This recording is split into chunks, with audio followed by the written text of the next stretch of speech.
Tinubu should stop behaving like a god. And the moment I see this statement, wetin no good comot for my eye.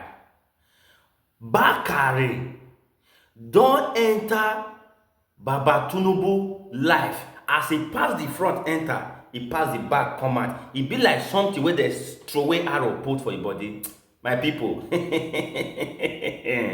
feel am. At the center of this political banditry is the motor park brand of politics, nurtured by the old brigade politicians, and in recent times by President Bola Tinubu. Mr. President, it is through your influence that the Nigerian National Assembly has become a haven for legislative rascality.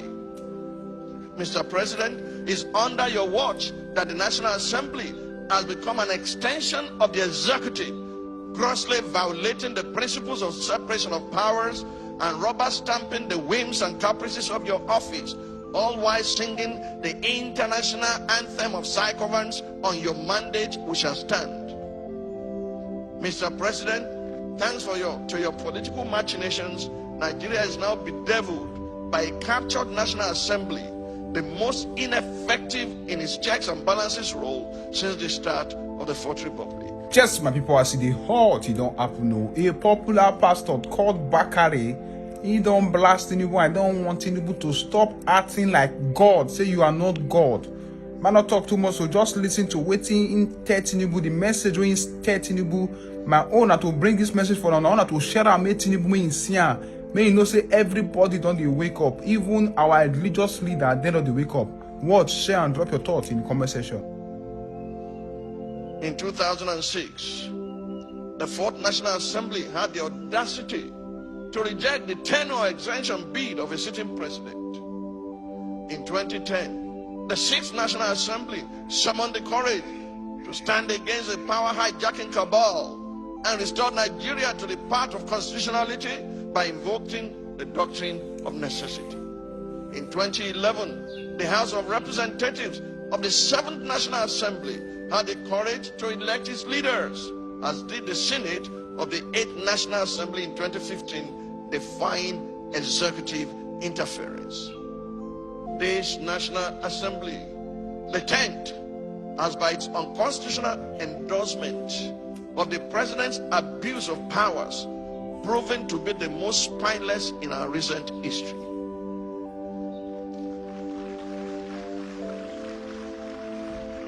Through its actions and inactions, the National Assembly has in effect become the 48th member of the President's cabinet. While a cabinet minister by the name of Wike, is it Wike or Wike or Wakeep?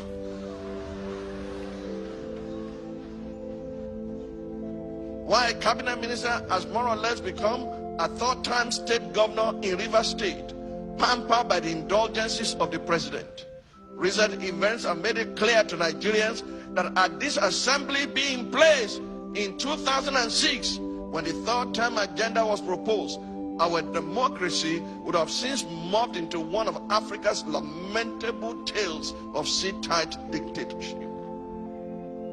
To the president of the Nigerian state, Senate, who has not heeded the call to subject himself to an unbiased investigation, to clear his name of the allegations leveled against him, and under whose leadership the National Assembly has become a carry-go legislature, hiding under the umbrella of technicalities and a dubious voice voting system. I leave you and your conscience with the words of Frederick Bessières, former deputy of the French National Assembly.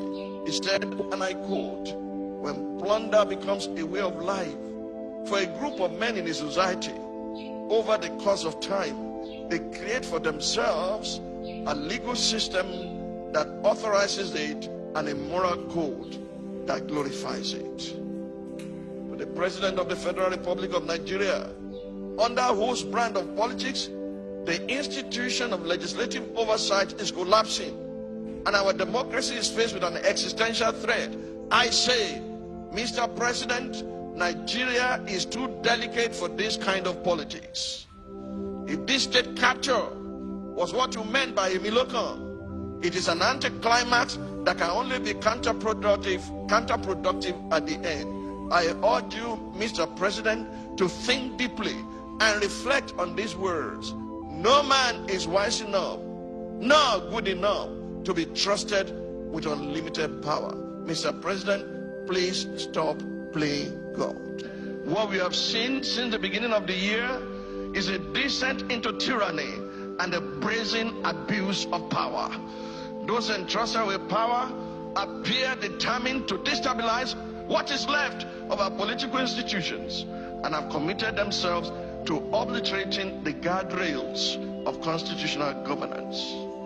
From the theater of the absurd, stage in River State, with puppets on strings controlled by directors in Abuja, to the dance of shame performed by the National Assembly in their rush to suspend the Constitution and endorse through the back door the usurpation of powers by President Bola Tinubu, from the Senate shameless bid to silence Senator Natasha Akpoti-Uduaghan for demanding that the President of the Nigerian Senate should uphold the moral standard required of that office, to the uncouth outburst of an undistinguished senatorial misfit who tried in vain to silence the distinguished citizens attempting to testify on behalf of Senator Akpoti-Uduaghan. It is clear that our so-called leaders are determined to turn Nigeria into a mafia state.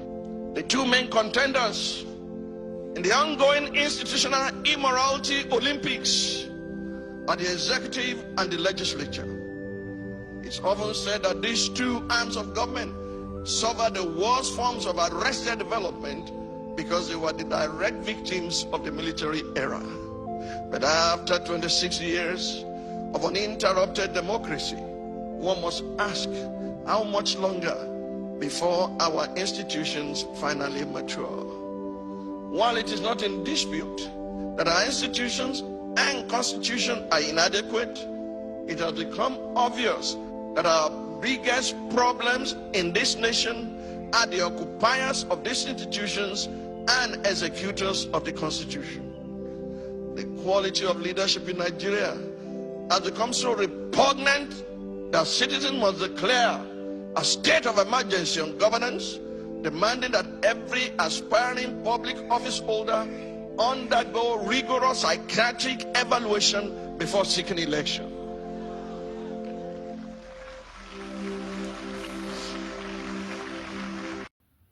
Baba Tinubu, stop acting like a god. Baba Bakare don fire at Tinubu, and the moment I see this, water wey no good comot for my eye. And this is my question.